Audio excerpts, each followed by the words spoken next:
Hello students, आज हम question number 21 से स्टार्ट करेंगे। हमारे पीछे वाले वीडियो में हम क्वेश्चन नंबर 20 तक डिस्कस कर चुके हैं। क्वेश्चन नंबर 21 में find the equation of the plane through the point 2, 2, 1, 9, 3, 6 and perpendicular to the plane. ये प्लेन आपको दे रखा है परपेंडिकुलर, तो इसका एक सिंपल सा प्रोसेस था। और वो क्या प्रोसीजर था, ध्यान से सुनिए। दो पॉइंटों से प्लेन पास हो रहा है, तो दो पॉइंटों से अगर कोई प्लेन पास हो रहा है तो उसको हम कैसे लिखते थे? फर्स्ट में लिखते थे x माइनस x1। तो x माइनस x1 का मतलब हो जाएगा यहां से x माइनस 2, फिर उसके बाद y माइनस 2 आ जाएगा, और फिर आ जाएगा यहां से z माइनस 1। उसके बाद x2 माइनस x1 करोगे, 9 माइनस 2 करोगे तो 7 आएगा। उसके बाद 3 माइनस 2 करूंगा तो यहां पर 1 आ जाएगा, और 6 माइनस 1 करूंगा तो यहां से आ जाएगा 5। और फिर इस लाइन के जो इस प्लेन के जो डायरेक्शन रेशियोज हैं वो क्या होंगे? प्लेन के डायरेक्शन रेशियोज वो सुनिए, वो होगा 9, 6, 2, 6 एंड 6। यहां पर होगा 2, 6 एंड 6। उसको 0 की इक्वल रख के जब हम सोल्व करेंगे तो हमारे पास क्वेश्चन नंबर 21 का जो आंसर आएगा वो आएगा हमारे पास सेकंड ऑप्शन, बी ऑप्शन आएगा। ठीक है, इस डिटरमिनेंट को जब आप सोल्व करेंगे। ये तो था इसका फर्स्ट मेथड। सेकंड मेथड क्या हमने पढ़ा था? देखिए, सेकंड मेथड हमने पढ़ा था अगर कोई प्लेन किसी एक पॉइंट से पास होता तो उसकी इक्वेशन होती है ए एक्स माइनस x1। तो x1 की वैल्यू आ गई फिलहाल 2, plus b times of y minus y1। तो y माइनस y1 का मतलब y माइनस 2 हो जाएगा, प्लस c, और यहां से हो जाएगा z माइनस z1 यानी कि z माइनस 1। ठीक है, इज इक्वल टू 0। ये आ गई फर्स्ट प्लेन की इक्वेशन जो इस पॉइंट से पास होती है। ये हमने लेट कर ली। ठीक है, ये लेट कर ली हमने इक्वेशन।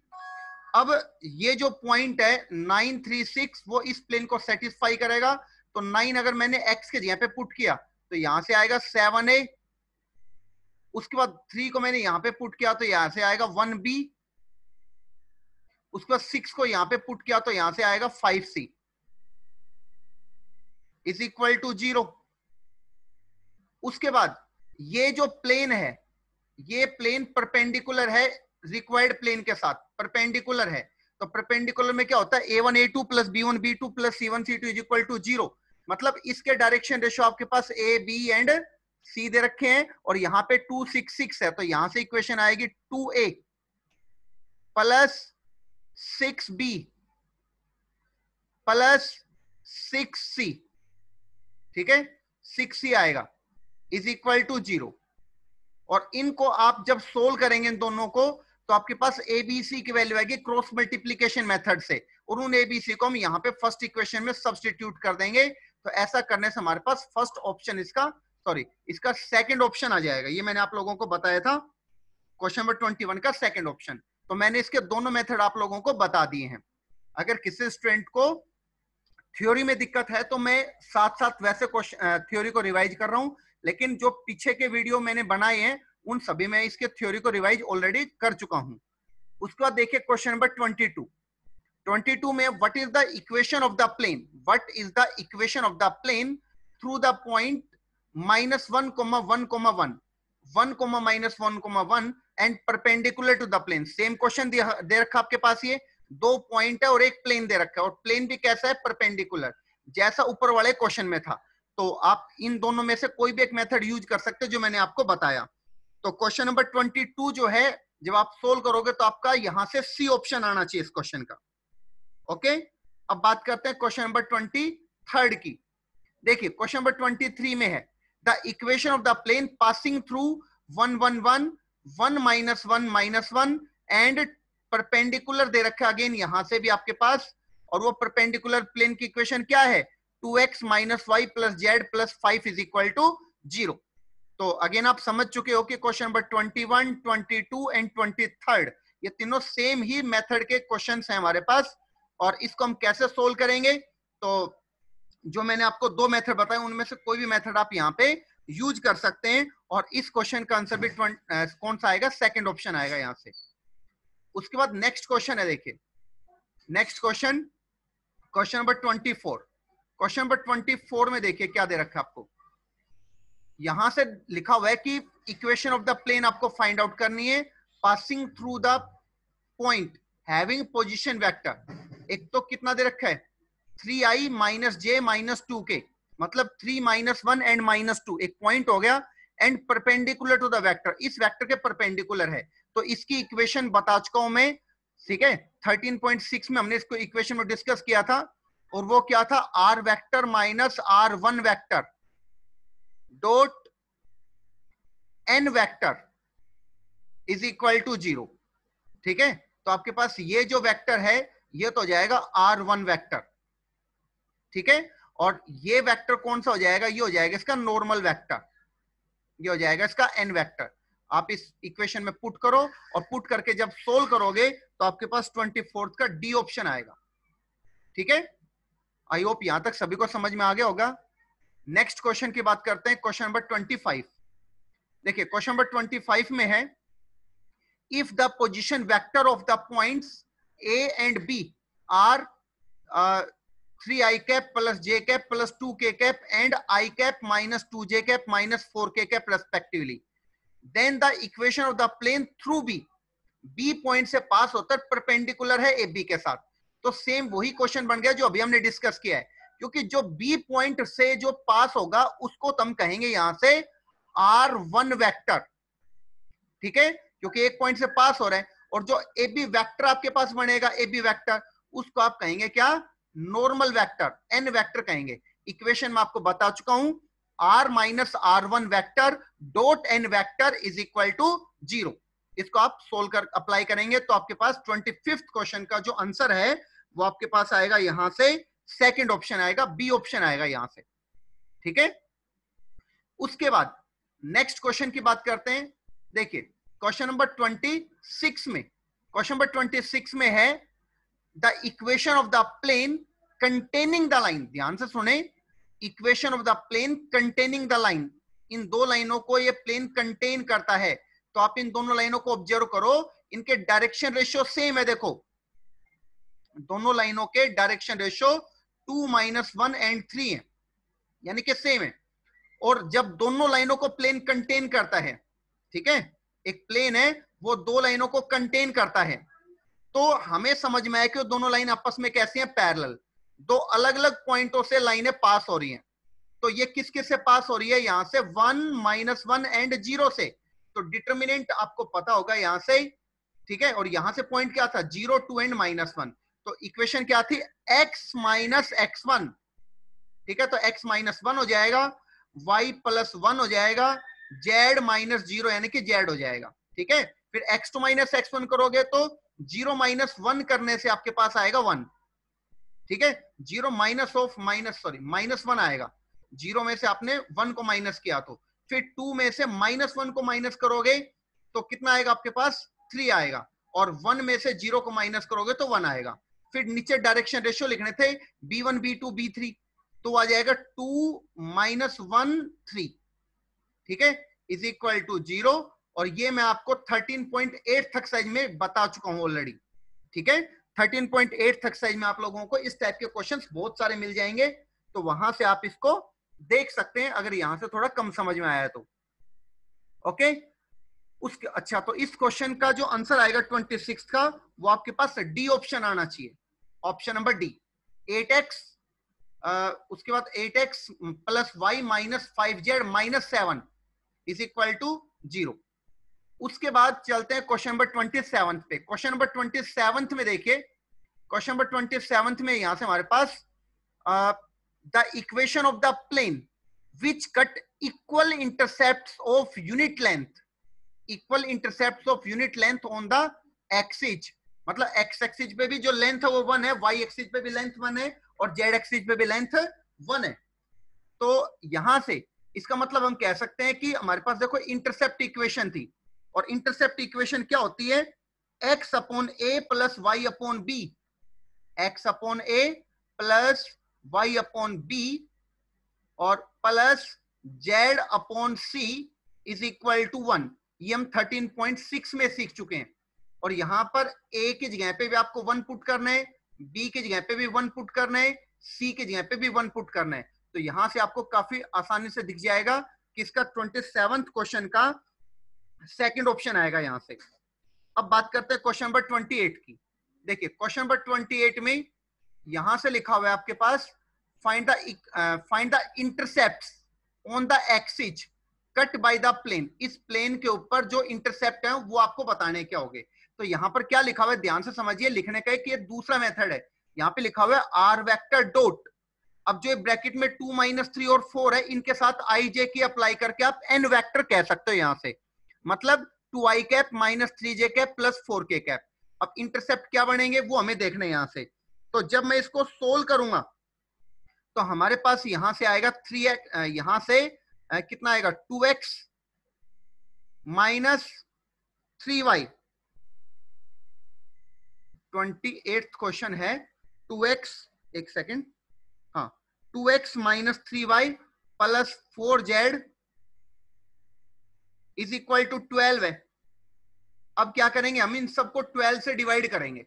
अगर इन सबको 12 से डिवाइड करेंगे तो यहां पर आएगा x upon 6 plus y upon कितना आ जाएगा आपके पास -3 है, तो -3 है तो आपके पास आएगा यहां से -4 और प्लस यहां से z अपॉन, z के अपॉन में आपके पास जो आएगा वो आएगा यहां से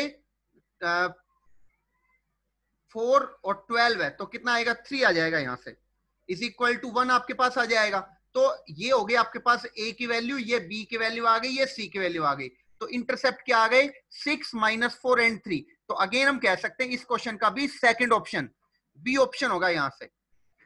उसके बाद नेक्स्ट क्वेश्चन की बात करते हैं, क्वेश्चन नंबर 29 है।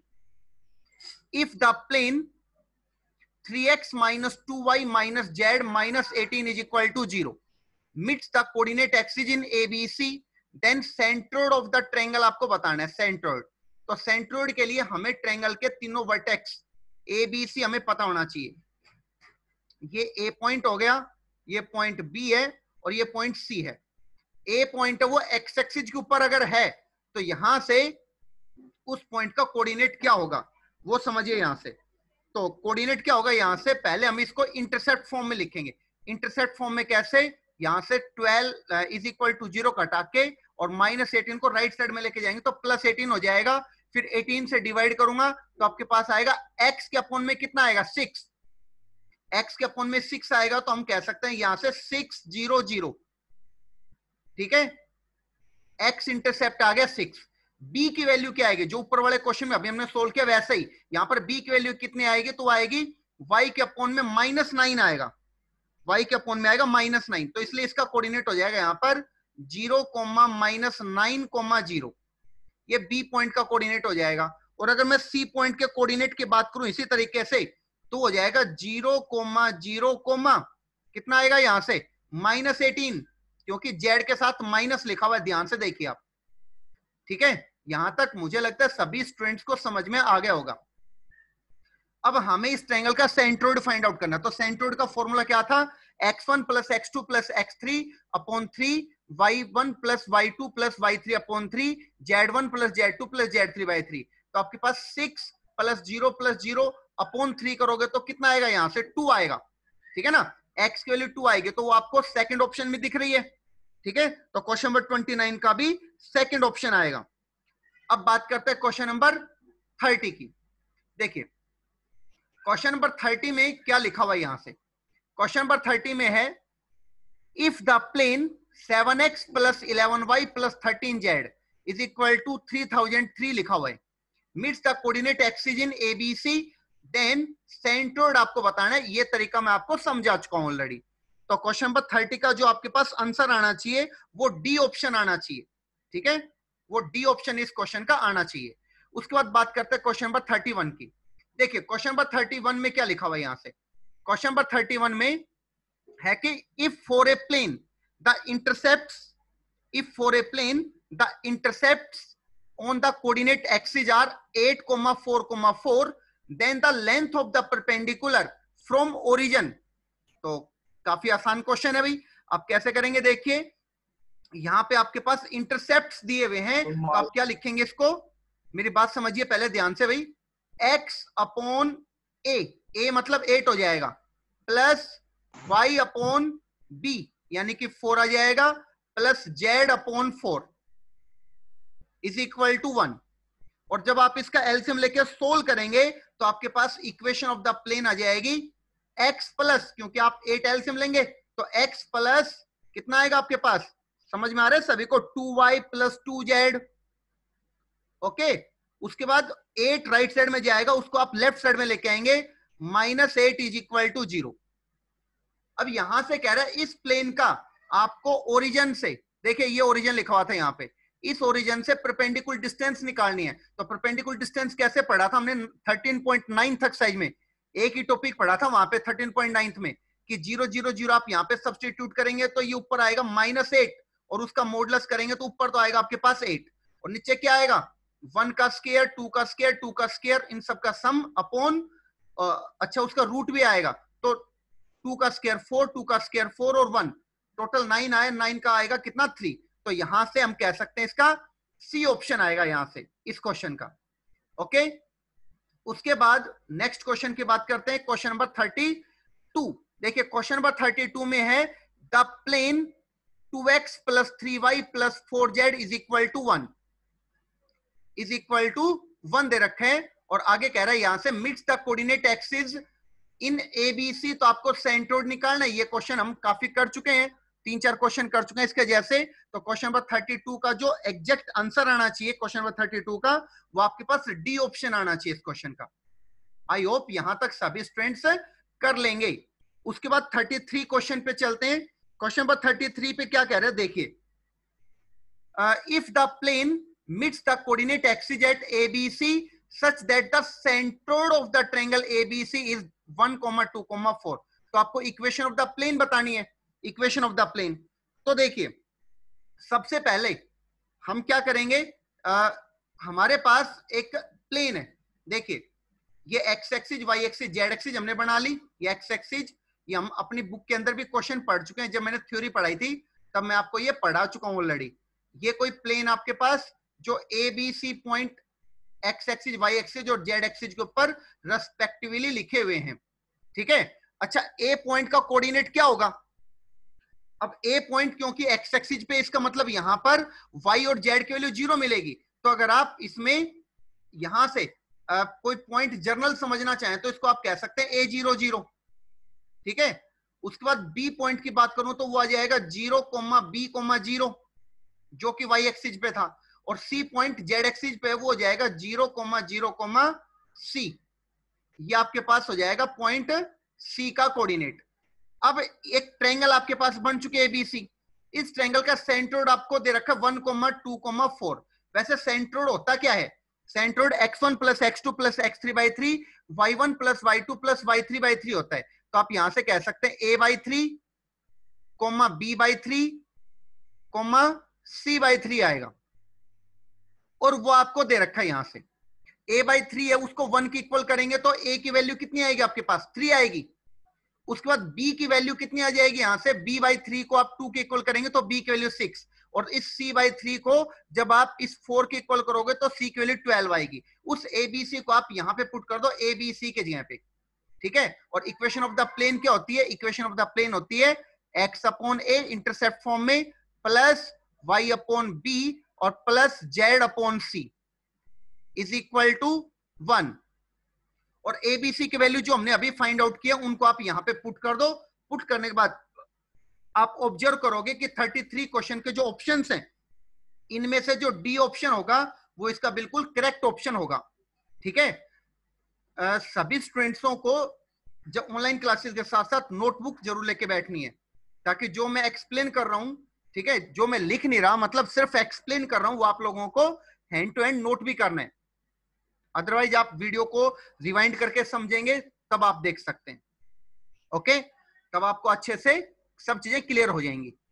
उसके बाद नेक्स्ट क्वेश्चन 34th में ए प्लेन पाई, पाई एक प्लेन का नाम है, तो पाई से आप कंफ्यूज ना हो, यहां पर आपके पास एक प्लेन है जो इंटरसेप्ट बना रहे 3 और 4, कहां पर जेड और एक्स एक्सिस के ऊपर, और कहता है कि जो प्लेन है वो पैरेलल है किसके वाई एक्सिस के साथ। तो आपको इक्वेशन बतानी है, प्लेन की इक्वेशन क्या होगी।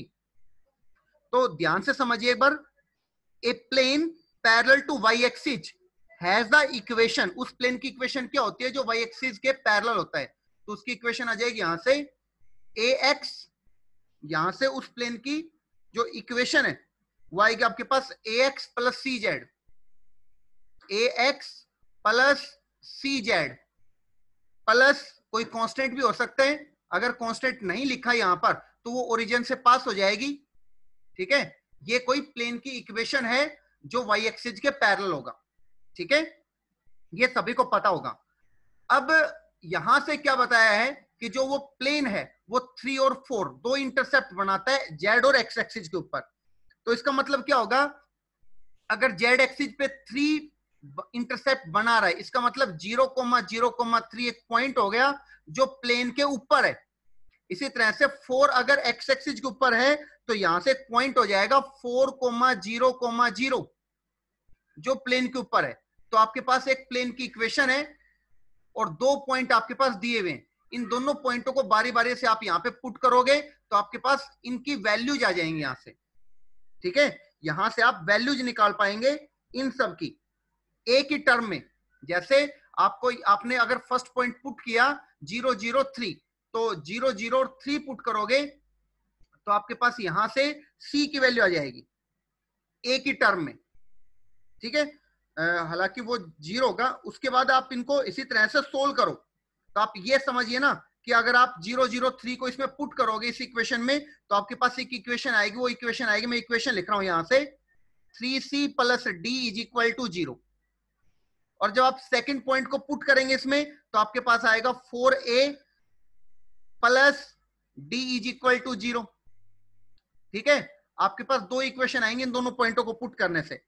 अब क्या करेंगे, यहां से c की वैल्यू निकाल लेते हैं, ठीक है, यहां से c की वैल्यू, ठीक है, और उसके बाद यहां से a की वैल्यू, और इन सबको कहां पे पुट कर देते हैं, इनके अंदर पुट कर देते हैं d के, तो हर जगह पे आपको d दिखेगा, ठीक है। और d को जब आप रीड ऑफ करोगे यहां से तो आपके पास एक प्लेन की इक्वेशन आ जाएगी, और इक्वेशन आएगी यहां से 3x plus 4z is equal to 12, और ये आपके पास ऑप्शन नंबर कौन से में मिलेगा, आपको सी ऑप्शन में यहां से मिलेगा। उसके बाद देखिए नेक्स्ट क्वेश्चन है आपके पास क्वेश्चन नंबर 35। क्वेश्चन नंबर 35 में a plane meets the coordinate axis at P Q R such that the position vector of the centroid, centroid का पोजीशन वेक्टर दे रखा आपको, ठीक है, सेंट्रोइड का पोजीशन वेक्टर दे रखा, आपको प्लेन की इक्वेशन निकालनी है। तो ऐसा क्वेश्चन हम पढ़ चुके हैं ऑलरेडी, ठीक है। आप क्वेश्चन नंबर एक बार 33 को देखिए, क्या क्वेश्चन नंबर 33 इसी से मैच हो रहा है। आपको यहां पर 1 2 4 सेंट्रोइड दे रखे हैं, तो यहां पर भी इसी को क्या बता दिया गया है, 2i cap minus 5j cap plus 8k cap, ठीक है। और यहां पे भी आपसे प्लेन की इक्वेशन पूछी गई थी, 35th में भी प्लेन की इक्वेशन ही आपसे पूछी गई है, तो सेम पैटर्न आप फॉलो करेंगे। और 35th जो क्वेश्चन है इसमें जो आपका आंसर आएगा वो आएगा option number B, second option यहां से इसका ऑप्शन हो आंसर होगा, ओके। उसके बाद नेक्स्ट क्वेश्चन की बात करते हैं, क्वेश्चन नंबर 36। देखिए क्वेश्चन नंबर 36 में है the direction angles, direction angles किसको बोलते हैं हम, अल्फा बीटा गामा को बोलते हैं नॉर्मल के। तो ये अल्फा बीटा गामा की वैल्यू दे रखी है, आपसे पूछे परपेंडिकुलर लेंथ फ्रॉम ओरिजिन, वो आपको √2 दे रखी है, तो आपको इक्वेशन ऑफ द प्लेन लिखनी है। तो इक्वेशन ऑफ द प्लेन हम कैसे लिखेंगे क्वेश्चन नंबर 36 में, वो समझिए। देखिए अगर मैं बात करूं एल की, एल मतलब कोस अल्फा, तो वो आपके पास आएगा 1/√2, क्योंकि कोस 45 था यहां से। अगर मैं एम की बात करूं तो वो भी आपके पास एम की वैल्यू भी कितनी आएगी, यहां से 1/√2 आएगी। और एन की वैल्यू की बात करूं तो कोस 90, और कोस 90 आपके पास कितना जाएगा, यहां से 0 आ जाएगा। अब मैं प्लेन की इक्वेशन लिखना चाहूं तो प्लेन की इक्वेशन क्या बनेगी, देखिए प्लेन की इक्वेशन जो प्लेन की इक्वेशन क्या हो सकती है जिसमें एल एम और एन हमें दे रखे हो, ठीक है, उसमें पी भी हमें दे रखा है, ओरिजिन से लेंथ दे रखी है। तो ये हम 13.6 में डिस्कस कर चुके हैं नॉर्मल फॉर्म जिसका नाम था l x plus m y plus n z is equal to p, ठीक है, इज इक्वल टू पी, ये थी आपके पास। तो एल के जगह पे आप ये पुट करेंगे, एम के जगह पे 1/√2, जेड के जगह पे 0, और पी क्या है आपके पास, पी तो ये वैल्यू जो है ये आपके पास कितनी हो जाएगी, पी की वैल्यू हो जाएगी। और इन सबको जब आप पुट करोगे 36 क्वेश्चन में, तो आपका जो आंसर आएगा वो आएगा ऑप्शन नंबर ए आएगा आपके पास यहां से। ठीक है, उसके बाद बात करते हैं नेक्स्ट क्वेश्चन, क्वेश्चन नंबर 37। देखिए क्वेश्चन नंबर 37 जो है उसमें क्या दे रखा है, देखिए क्वेश्चन नंबर 37 में, if the foot of the perpendicular from 0 0 to the plane is this, तो इक्वेशन ऑफ द प्लेन निकालनी है। ये भी काफी आसान क्वेश्चन है, ये भी हम 13.6 में सीख चुके हैं। देखिए जब प्लेन इस पॉइंट से if the foot of the perpendicular from 0 0 to the plane is this, तो इसका मतलब आप कह सकते हैं कि ये आपके पास क्या हो गया, यहां से R1 वेक्टर आ गया। ठीक है, और जो इसका नॉर्मल वेक्टर होगा वो क्या होगा, वो OA वेक्टर होगा। ठीक है, और वो OA वेक्टर क्या है, O तो ये पॉइंट आपके पास और A पॉइंट ये है, तो OA आप निकाल सकते हैं यहां से।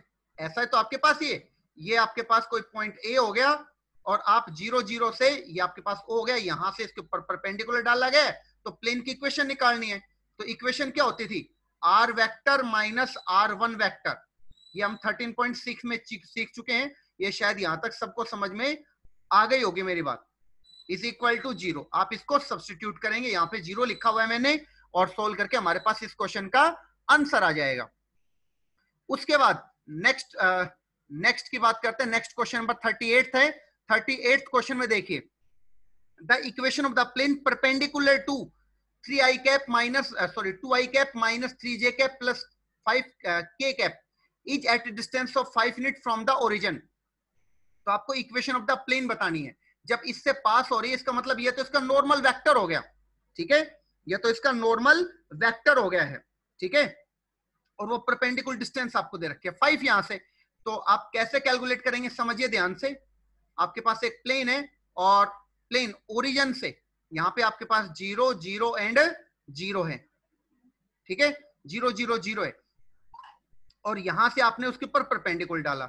ये जो डिस्टेंस आपके पास 5 है, और जो नॉर्मल वेक्टर है ये आपके पास कितना लिखा हुआ है, 2i cap minus 3j cap plus 5k cap लिखा हुआ आपके पास यहां से। ठीक है, तो कैसे इसको सिंप्लीफाई करेंगे, देखिए इक्वेशन को मैं लिखूंगा यहां से R वेक्टर डॉट, एक second, R vector dot n cap लिखूंगा मैं यहां से। ठीक है, यहां पर मैं वही फॉर्म यूज कर रहा हूं जो अभी मैंने थोड़ी देर पहले लिखा था, इज इक्वल टू P। अब P क्या होता था, P होता था आपके पास ओरिजिन से डिस्टेंस जो कि 5 होगी, तो P तो 5 पुट कर देंगे, और जो आपके पास ये n वेक्टर है, ये आपके पास n वेक्टर है, इसका यूनिट वेक्टर निकाल के आप यहां पे पुट कर देंगे, और जब सोल्व करेंगे आप, तो आपके पास 38 क्वेश्चन का जो आंसर है एग्जैक्ट, वो आपके पास कितना आएगा, 38 क्वेश्चन का सी ऑप्शन आएगा आपके पास। ठीक है, क्वेश्चन नंबर 38 का आपके पास सी ऑप्शन आएगा यहां से। उसके बाद बात करता हूं मैं क्वेश्चन नंबर 39 की। देखिए क्वेश्चन नंबर 39 में क्या बताया गया यहां से, क्वेश्चन नंबर 39 में, एक सेकेंड, देखिए क्वेश्चन नंबर 39 में है। देखिए काफी आसान क्वेश्चन है आपके पास। यहां से कहा गया है the symmetric form of the equation, इस इक्वेशन की सिमेट्रिक फॉर्म लिखनी है। आपको समझ में आ रहा है, यहाँ पे दो प्लेन है, एक तो प्लेन ये हो गया आपके पास, एक बार मैं दोबारा से लिख देता हूं, एक तो प्लेन आपके पास ये हो गया यहां से, देखिए। ठीक है, और दूसरा प्लेन आपके पास यहां से ये हो गया।